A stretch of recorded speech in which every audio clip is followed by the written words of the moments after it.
स्वागत है आपका और आप देख रहे हैं अपना यूट्यूब चैनल रीमेक एडुपाथ। सक्षमता 2 की परीक्षा आयोजित होने जा रही है 10 तारीख से। और ये जो प्रश्न जो मैं सीरीज लेके आज शुरू कर रहा हूँ, ये लगभग 5 से 6 वीडियो आएगा और इस पूरे 5 से 6 वीडियो के सीरीज में आपका सक्षमता क्लियर हो जाएगा। मेरा जहां तक विश्वास है कि जो मैं प्रश्न लेके आ रहा हूँ, आपके परीक्षा में ये छपा हुआ है, समझिए कि छप गया है। तो इसे देख लिया तो कहीं और जाने की जरूरत नहीं है और ये प्रश्न आने जा रहा है। तो 5 वीडियो मैं 10 तारीख तक लेके आऊंगा और आप वीडियो को पूरी तन्मयता से सारे प्रश्न उत्तर को देखिएगा और याद कर जाइए। मैं कोशिश करूंगा जल्दी जल्दी इन सब चीज को बता दूं। ये प्रश्न हूबहू छपेंगे, जितना मेरा विश्वास है और जो अनुभव मेरा है और जो परीक्षा देने के बाद जो अनुभव प्राप्त हुआ है, परीक्षा पिछली पिछली जो परीक्षा है उसकी प्रणाली देखने के बाद जो समझ में आया है, तो ये सारे के सारे प्रश्न आपके एग्जाम में छपने जा रहे हैं। तो आपका एक ही काम बस बनता है, अगर ये वीडियो जल्दी जल्दी मैं ला दूं, आपका काम बस एक बनता है कि लाइक कर दीजिए, लोगों के साथ शेयर कर दीजिए, ताकि लोगों तक पहुंच जाए कि मुझे अपना मेहनताना मिल जाए और मुझे लगे कि ये मेहनत काम आ रहा है। तो जल्दी शुरू करते हैं वीडियो को और देखते हैं पहला प्रश्न। जल्दी जल्दी शुरू करेंगे। निम्नलिखित में से कौन सा देश भारत के साथ समुद्री सीमा साझा करती है? श्रीलंका, मालदीव, इंडोनेशिया या इनमें से सभी। कह रहा है कि कौन सा देश है जो भारत के साथ समुद्री सीमा आपको साझा करती है, अपने देश के साथ समुद्र की सीमा साझा करती है। उसकी समुद्र की सीमा और हमारी समुद्र की सीमा दोनों आपको एक है, तो कौन है? श्रीलंका, मालदीव, इंडोनेशिया या ये सभी। तो उत्तर होगा आपको ये सभी। ये तीनों देश जो हैं अपनी समुद्री सीमा हमारे देश से साझा करते हैं। तो उत्तर हमारा हो गया ये तीनों के तीनों। उत्तर आपका ये सभी होगा।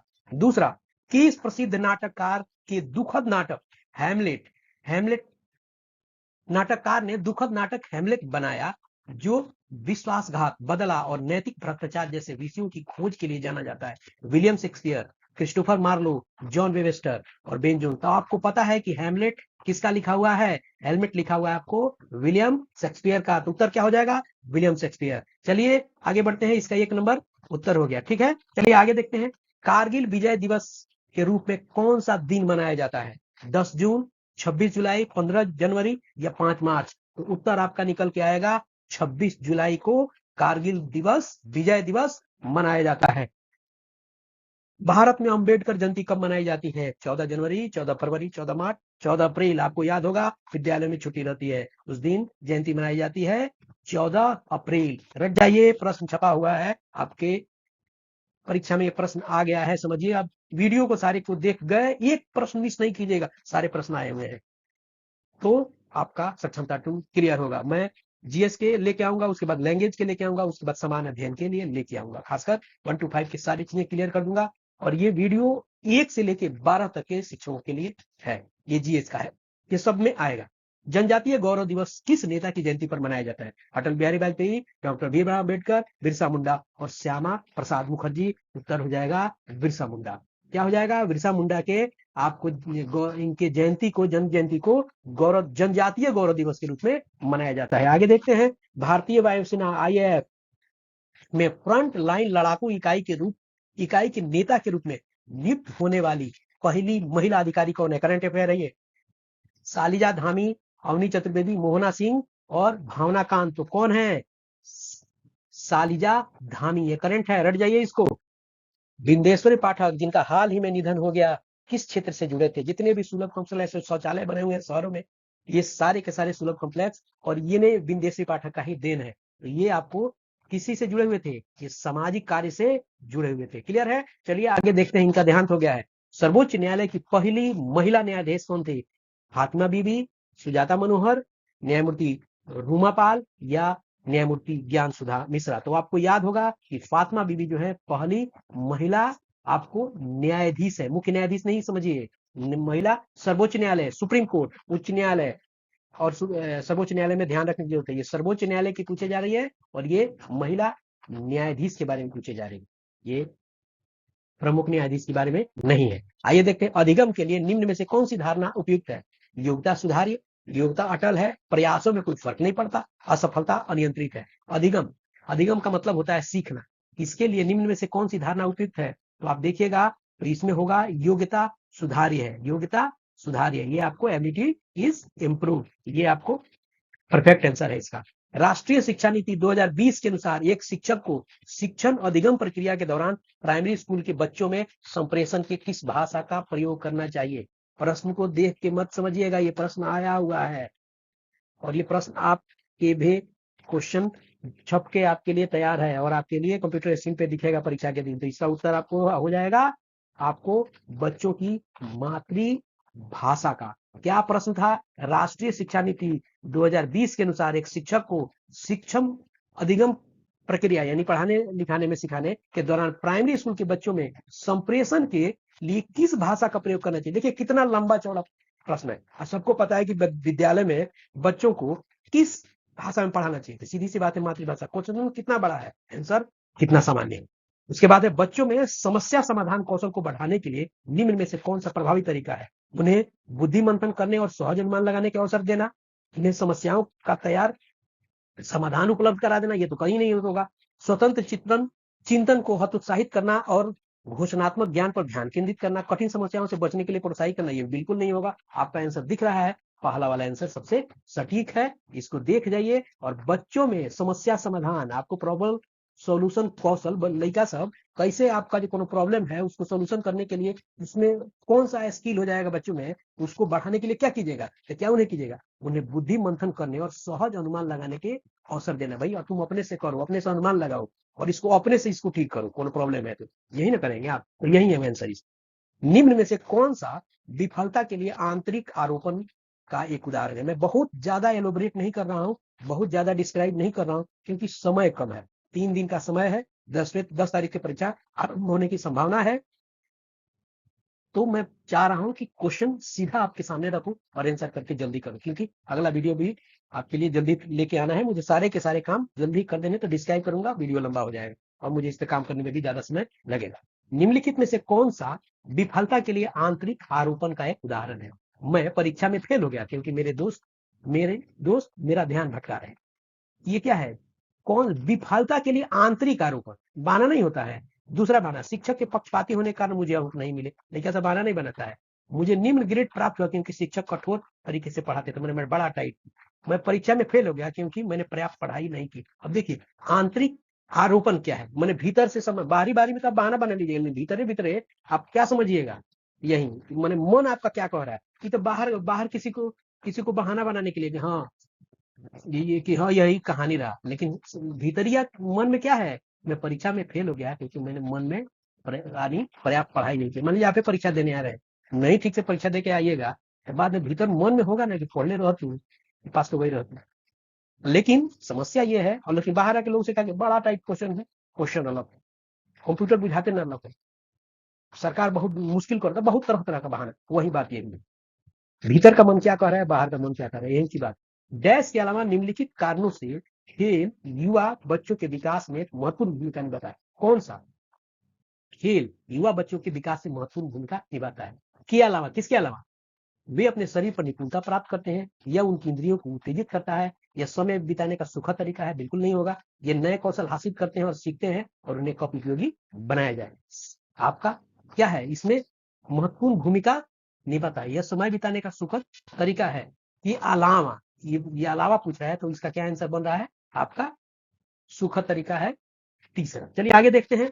सामाजिक आर्थिक रूप से वंचित पृष्ठभूमि से आने वाले बच्चों को कक्षा के माहौल की आवश्यकता होती है। सामाजिक आर्थिक रूप से जो पिछड़े होते हैं, यानी पिछड़े वंचित पृष्ठभूमि से आने वाले बच्चों को कक्षा के माहौल की आवश्यकता होती है, जो उन्हें अच्छा व्यवहार सिखाता है, उनके सांस्कृतिक और भाषाई ज्ञान को महत्व देता है, उसके बाद उनकी भाषा के उपयोग को हतोत्साहित करता है ताकि वो मुख्य धारा की भाषा सीख सके, और उनकी बच्चों को उनकी क्षमताओं के आधार पर वर्गीकृत करता है। तो यहाँ उत्तर क्या हो जाएगा? उत्तर हो जाएगा आपका सेकंड, उनकी सांस्कृतिक और भाषाई ज्ञान को महत्व देता है। ये जीएस में प्रश्न आए हुए हैं, ये प्रश्न डीएलएड से संबंधित और शिक्षक अभिरुचि शिक्षण अधिगम आपको कौशल से संबंधित प्रश्न दिख रहा है ना, ये जीएस में प्रश्न आए हुए हैं। चलिए आगे देखते हैं। अगला क्या है कि संघवाद में शक्ति विभिन्न घटक इकाइयों के बीच विभाजित हो जाती है। केंद्रीय प्राधिकरण आपको, उसके बाद स्टेट, उसके बाद दोनों प्राधिकरण, और बताता है आपको इनमें से कोई नहीं। तो क्या सेंट्रल अथॉरिटी आपको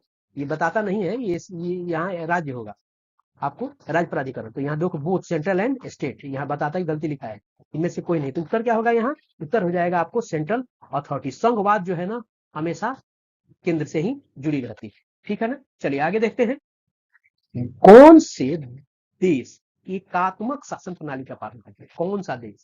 कौन सा देश एकात्मक शासन प्रणाली का पालन करते हैं? ध्यान रखिएगा, एक भी प्रश्न आपको साधारण नहीं है, सारे मोस्ट वीवीआई प्रश्न है, पूछे गए प्रश्न है, जो आपके यहाँ छपने की पूरी संभावना है। इस 40 क्वेश्चन में आज लेके आ रहा हूँ 42 क्वेश्चन, इसमें से नहीं भी छपेगा तो 20 क्वेश्चन तो छपने ही जा रहा है। चलिए आइए देखते हैं, कौन सा देश एकात्मक शासन प्रणाली का पालन करते हैं? बेल्जियम, स्पेन और भारत, यूएसए, जापान और बेल्जियम, संयुक्त राज्य अमेरिका, अमीरात, यूएई, चीन और श्रीलंका, फ्रांस, जर्मनी और भारत। इसमें देश एकात्मक शासन प्रणाली, एकात्मक शासन प्रणाली में कौन सी है? यूएसए, जापान और बेल्जियम। हमारे यहाँ एकात्मक नहीं, हमारे संघात्मक है।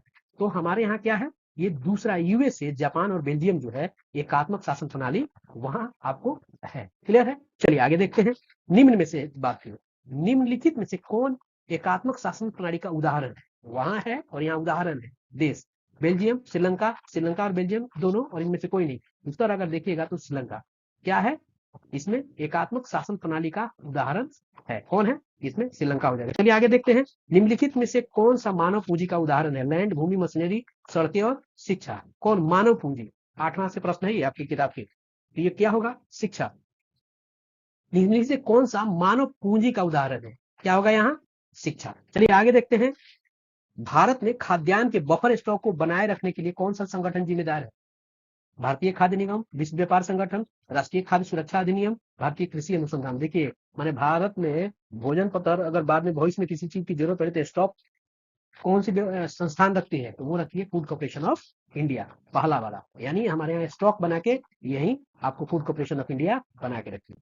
चलिए आगे देखते हैं, कौन से दो देश भारत के साथ लंबी सीमा साझा करते हैं? कौन से दो देश? तो कौन से दो देश हैं? चीन, नेपाल, पाकिस्तान, अफगानिस्तान, बांग्लादेश, भूटान, चीन और पाकिस्तान। तो कौन दो देश हैं जो आपको आपके देश से सबसे लंबी सीमा, यहाँ समुद्री सीमा नहीं पूछ रहा है, हर सब तरह की सीमा को बात कर रहा है, तो ये है चीन और पाकिस्तान। आप देखिएगा ये दोनों जो देश हैं कि भारत अपने देश के साथ सबसे लंबी सीमा साझा करते हैं, ठीक है, यानी बॉर्डर। देखिए कांग्रेस के त्रिपुरी अधिवेशन में किनको परास्त कर सुभाष चंद्र बोस अध्यक्ष बने थे? बड़ा फेमस हुआ था, इसमें गांधी जी रूठ गए थे। आपको राजेंद्र प्रसाद, पट्टाभी सीतारमैया, रास बिहारी बोस, अब्दुल कलाम आजाद। तो आंसर इसका होगा जाएगा पट्टाभी सीतारमैया, बिल्कुल यही आंसर आ रहा है। आगे देखते हैं, असहयोग आंदोलन और खिलाफत आंदोलन को मिलाने का सबसे उग्र विरोध किसने किया था? कौन से दो? असहयोग आंदोलन और खिलाफत आंदोलन, ये दोनों अलग अलग आंदोलन था, लेकिन जोड़ने का विरोध कौन किया था? जिन्ना, सावरकर, नेहरू और पटेल। तो देखिए कौन विरोध किया होगा? जिन्ना। इसको कीड़ा काटा होगा कि विरोध हो जाएगा जब खिलाफत आंदोलन आपको जुड़ जाएगा इसके साथ, असहयोग के साथ, तो इसका महत्व कम हो जाएगा। ये बड़ी बात है, इसे बाद में कभी डिस्कस करेंगे। चलिए आगे देखते हैं, खिलाफत का मुद्दा किस देश से जुड़ा था? वो अपने देश से भी नहीं था, मुस्लिम कंट्री से जुड़ा हुआ था। खिलाफत का वो खलीफा के संदर्भ में था, वो खलीफा के संदर्भ में खिलाफत का मुद्दा किस देश से जुड़ा था? ईरान, इराक, अफगानिस्तान या तुर्की? तो यहाँ देखिएगा तुर्की, ठीक है, जो तुर्की में खलीफा होते थे और उन्हीं के लिए ये सारी बातें, खिलाफत आंदोलन उन्हीं के संदर्भ में फैलती है। आगे देखते हैं, साइमन कमीशन का भारत भर में विरोध क्यों हुआ था? इसमें एक आदमी भारतीय नहीं था। देखिए उसमें क्या देखते हैं, इसमें सभी सदस्य भारतीय, इसमें सभी सदस्य भारतीय नहीं थे, इसमें एक भी सदस्य भारतीय नहीं थे, इसमें आधे अंग्रेज थे और इसमें सभी अंग्रेज थे। इसमें ध्यान रखिएगा, इसमें एक भी सदस्य भारतीय नहीं था साइमन कमीशन में। इसका उत्तर क्या है? इसमें एक भी सदस्य भारतीय नहीं था। ये देखिए पहला वाला है ना, इसमें सभी सदस्य भारतीय नहीं थे। हाँ ठीक है, इसमें आपको बस विरोध इसलिए हुआ कि ये साइमन कमीशन आ रही है और वो आपको यहाँ आके बात करेंगे साइमन कमीशन किस लिए आई थी, इस पर चर्चा नहीं करेंगे हम एक प्रश्न से। कभी आप जाके देखिएगा, कुछ ऐसे वीडियो है जहां मैंने सारी बातों को बताया। तो एक भी सदस्य उसमें इंडियन नहीं था, इसलिए यहाँ भारी विरोध हुआ था लाला लाजपत राय, इसीलिए मार खा के उनको चोट लगी थी और बाद में सही जगह।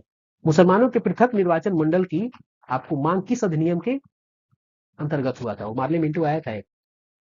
चलिए उसमें देखते हैं, इसमें क्या है? भारतीय परिषद अधिनियम 1919, भारतीय परिषद अधिनियम 1909, भारतीय सरकार अधिनियम 1935 या भारतीय स्वतंत्रता अधिनियम 1947। तो मुसलमानों के लिए जो पृथक निर्वाचक मंडल की जो मांग हुई थी, वो मांग हुई थी आपको भारतीय आपको परिषद 1909, इसको पार्लियामेंट अधिनियम कहा जाता है। क्लियर है? चलिए आगे देखते हैं, पाथ वे टू पाकिस्तान पुस्तक के लेखक कौन है? देखिए इस तरीके का 2 प्रश्न आया हुआ है इस तरह का। एक प्रश्न ये 1 to 5 में पूछा गया, ये सब जगह पूछा गया, ये जीएस है, 1 से 12 तक पूछा जाएगा।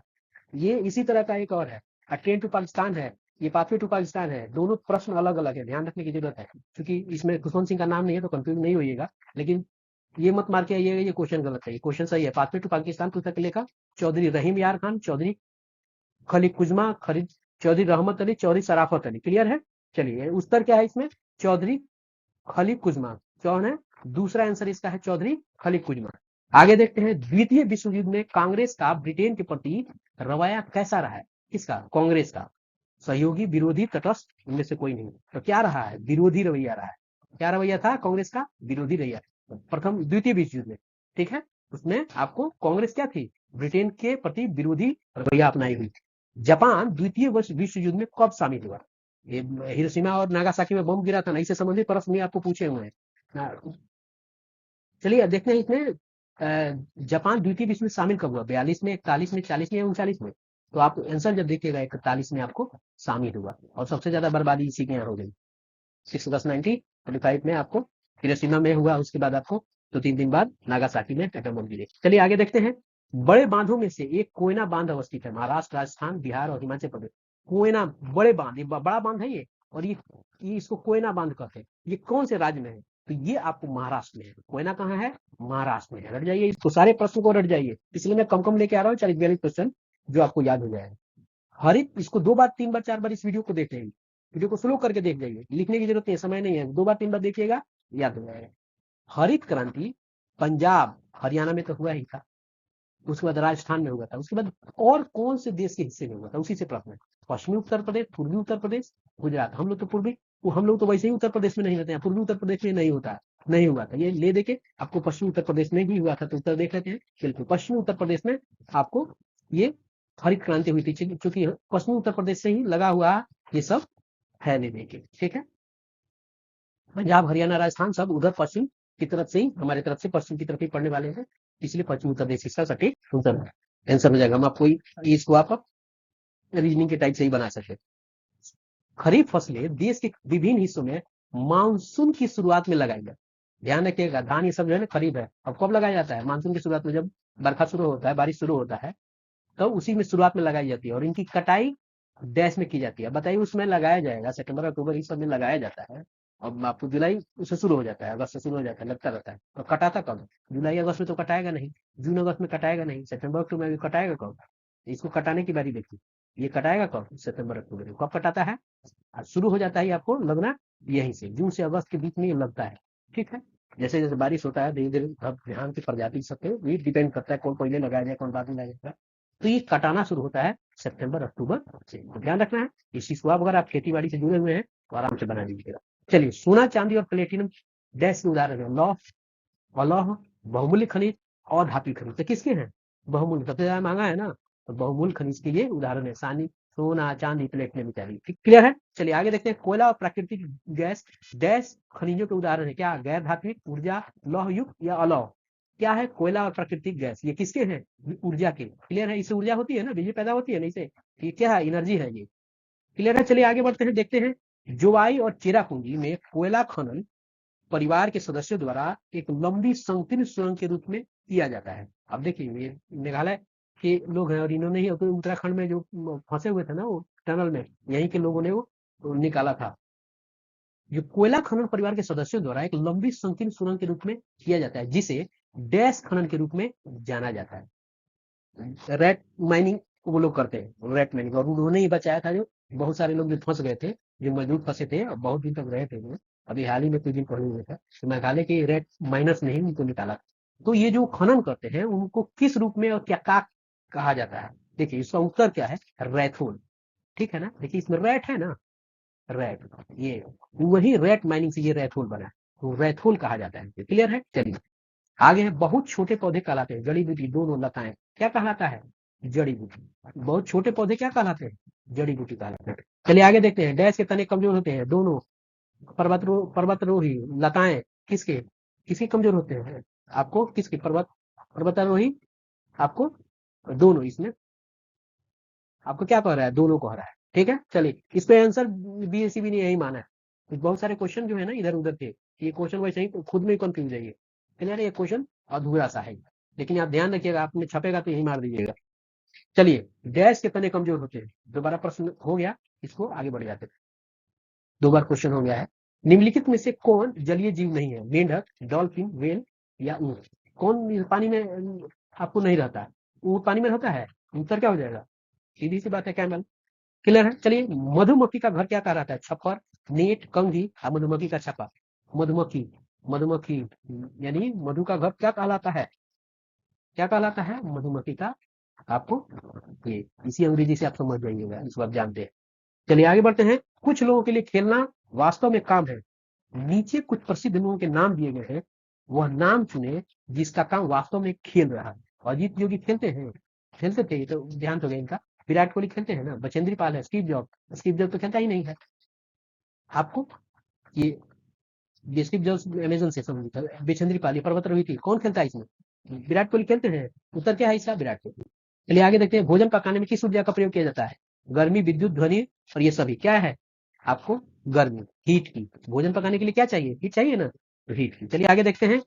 बस इतना ही प्रश्न था। जल्दी ही आपके लिए प्रश्न एक नई सीरीज लेके आ रहा हूं। मैं प्रयास करूंगा 4 से 5 में सारा का सारा प्रश्न आपका हो जाए, और मैं इतना आश्वस्त हूं कि ये प्रश्न आपका छपने जा रहा है। इसमें से परसेंटेज प्रश्न आपको मिलेंगे। मैं जो भी प्रश्न की सीरीज लेके आ रहा हूँ, पूरे रिसर्च के साथ और अनुभव के आधार पे प्रश्नों की श्रृंखला जो है ना, जो बनाया है बीएससी ने, उन्हीं सब प्रश्नों में से वो लगभग 3-4 हजार प्रश्न बनाए हैं, और उन्हीं सब प्रश्नों में से वो प्रश्न पूछेगा। उन्होंने बनाया है, वो सब क्वेश्चन आईडी है उनका, और उसी के माध्यम से वो सारी चीजें करेंगे। तो अभी के लिए इतना ही, मिलते हैं जल्दी ही, बहुत जल्दी, नए प्रश्नों की सीरीज के साथ। यदि प्रश्न तो अच्छे हैं ही, वीडियो अच्छा लगा है, शेयर कीजिएगा, लाइक जरूर कीजिए, लाइक जरूर करना है। नहीं तो अगर लाइक नहीं मिलेगा तो मेरा भी मन नहीं लगेगा बनाने में, और आप अच्छे प्रश्नों से वंचित रह जाएंगे। तो अभी तक के लिए इतना ही, जल्दी ही मिलते हैं नए कंटेंट के साथ। तब तक अपना ख्याल रखिए। जय हिंद। वोट जरूर करने जाए।